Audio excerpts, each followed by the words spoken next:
खबर कोरबा से, जहां जिले के NKH, जो कि न्यू कोरबा अस्पताल के नाम से जाना जाता है, मंगलवार की सुबह जमकर हंगामा हुआ। हंगामे की वजह एक व्यक्ति की इलाज के दौरान मौत बताई जा रही है, जिसमें मरीज के परिजनों और अस्पताल स्टाफ के बीच जमकर हंगामा हुआ। गुस्साए परिजनों ने ICU में तोड़फोड़ भी की। खबर निकलकर सामने आ रही है, जहां मिली जानकारी के अनुसार दादर खुर्द निवासी सत्यनारायण पटेल, उम्र लगभग 55 वर्ष, BP लो की शिकायत पर परिजनों ने बीते रविवार को न्यू कोरबा हॉस्पिटल में भर्ती कराया था, जिसकी मंगलवार की सुबह इलाज के दौरान मौत हो गई। परिजनों का आरोप है कि डॉक्टरों की लापरवाही से मौत हुई है। मृतक की BP लो हुई थी, अच्छी से बात कर रहे थे।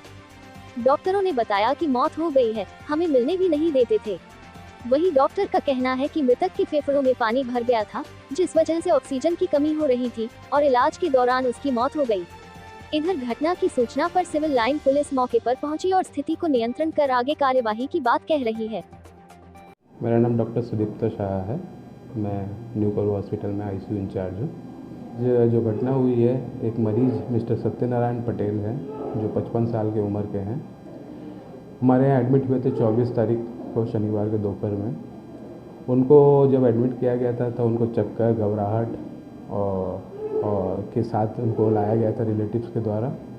मरीज को कुछ ही दिन पहले शुगर BP की भी बीमारी पता चली थी, जिसका उपचार वो बाहर से करा रहे थे।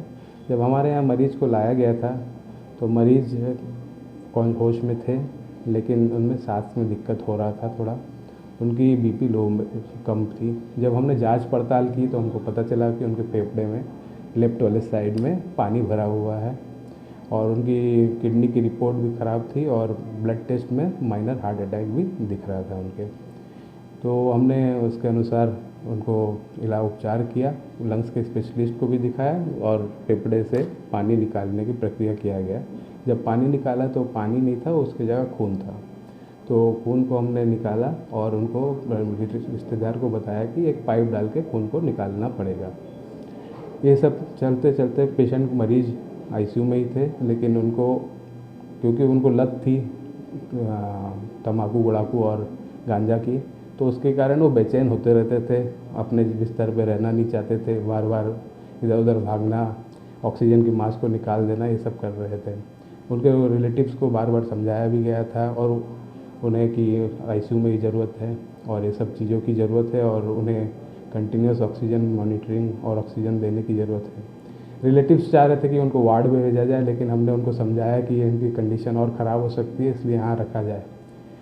कल रात को अराउंड 12 बजे से वो सांस और ज़्यादा वायलेंट हो गए थे। वो अपने मास्क को रखना नहीं चाह रहे थे, ऑक्सीजन को निकाल दे रहे थे। तो रिलेटिव्स को समझाइश बुझाइश के लिए उनको अंदर लाया गया था और वो मरीज़ के साथ ही 2 मरीज़ के रिश्तेदार उनके साथ ही थे, ताकि उनको समझाया जाए।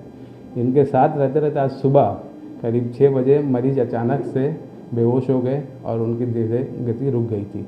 उसी के लिए हमने मसाज, जो CPR बोलते हैं, हार्ट के लिए चालू करने की प्रक्रिया, उसको हमने चालू किया। जो मरीज़ के रिश्तेदार साथ में थे वो तुरंत वहाँ उसी समय वायलेंट हो गए, एग्रेसिव हो गए। वो हमारे स्टाफ्स के साथ मिसबिहेव करने लगे, मारपीट, झगड़ा, गाली गलौज करने लगे। CPR के भी वहाँ को अच्छे से करने भी नहीं दे रहे थे। फिर भी सब के बावजूद हम लोगों ने प्रयास किया, लेकिन उनको बचा नहीं पाए। इसके बाद भी उनका, मरीज़ का, रिश्तेदारों का आरोप था कि इलाज में लापरवाही बरती गई। ऐसा कुछ नहीं था। मरीज़ का हमने हमारे तरफ से पूरा प्रयास किया है, लेकिन मरीज़ बदकिस्मती से बचा नहीं पाया है। मारपीट भी किया गया है? हाँ, हमारे स्टाफ और डॉक्टर के साथ मारपीट भी किया गया है। नर्सिंग स्टाफ, गार्ड के साथ उन्होंने मारपीट किया है और बदसलूकी की है, तोड़फोड़ भी की है। ICU के अंदर जो भी इन्होंने किया है, ICU के अंदर था। बगल वाले बिस्तर पे एक मरीज़ भी था, उसके ऊपर भी जो कार्डियक टेबल होता है वो जाके गिरा है। ये सब चीज़ें थोड़ा सा नहीं होना चाहिए।